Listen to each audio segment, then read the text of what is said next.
Nah.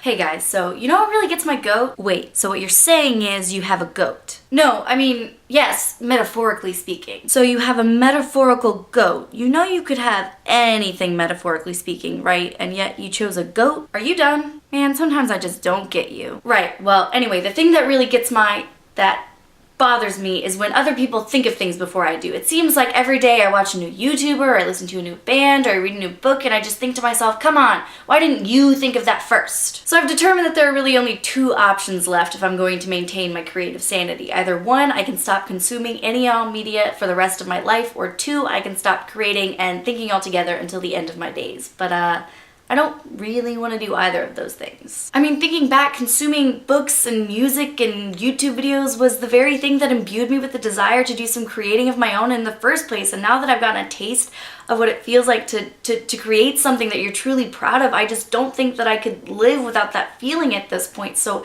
these can't be my only two options. They can't be, right? Upon my fury pertaining to this matter reaching the level of women's scorn, I was forced to accept the infinitely frustrating reality that essentially everything has already been said and thought of before. Beyond epically celebrated literature and literary structure, this very video serves as a fact of this because I know for certain that in the relatively distant past I watched a Wheezy Waiter video on this very topic, and I know that it would be really easy for me to go back and watch that video and see his conclusion and realize that it's going to be better than mine is ever going to be, and do one of three things. One, I could give up on this video entirely and delete it from my hard drive. Two, I could copy his conclusion and hope that nobody notices. Or three, I could come to a different conclusion intentionally that I know isn't as good, much less a reflection of the truth, for the simple self-indulgent sake of making myself feel clever. But all of those options sound awful because what I really want is to be the person who thought of the idea in the first place, so why am I still here? Regarding the third option of intentionally sacrificing quality or truth for the sake of originality, maybe that's sort of the point. Maybe the ideas that we repeat over and over again are repeated because they are the thing that best reflect the reality of and truth we find in and through our own lives. Maybe if in this day and age you think of something that has truly never been thought of before in all the history of life, the universe, and everything, maybe it's just, you know, so outside the realm of reality that the reason it's never been thought of before is that it's just really,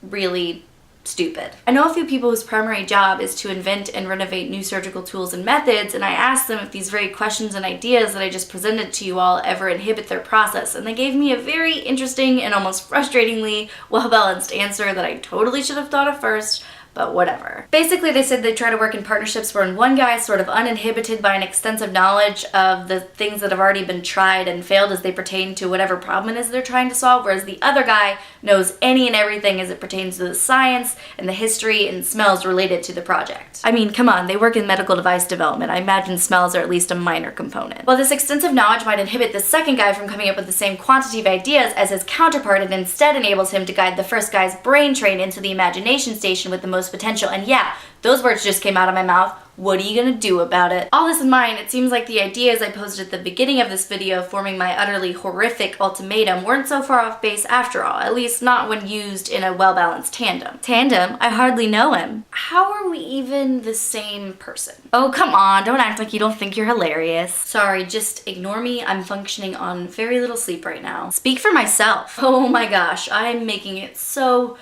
weird right now. I sincerely apologize on behalf of myself. It seems that in the end, while it can be sort of useful to strategically abstain from certain types of media in order to free yourself from the pressures of originality, it's also important to keep up, at least to some extent, with the creative community so that you can use the momentum of whatever is going on to your own benefit. But that's way too long and convoluted for me to expand upon right now, so I think the conclusion I'm actually going to come to is this. If you love what you're doing, just do it. That's what I'm going to try to do anyway. So what story or idea do you wish you had been the first to think of, and how does consuming other people's creative content affect your own creative process? Feel free to leave your stories and examples in the comment section down below, and while you're down there, please feel free to give me some love by clicking that like and subscribe button, and who knows, maybe if enough people share their ideas, we really will think of something that's never been thought of before.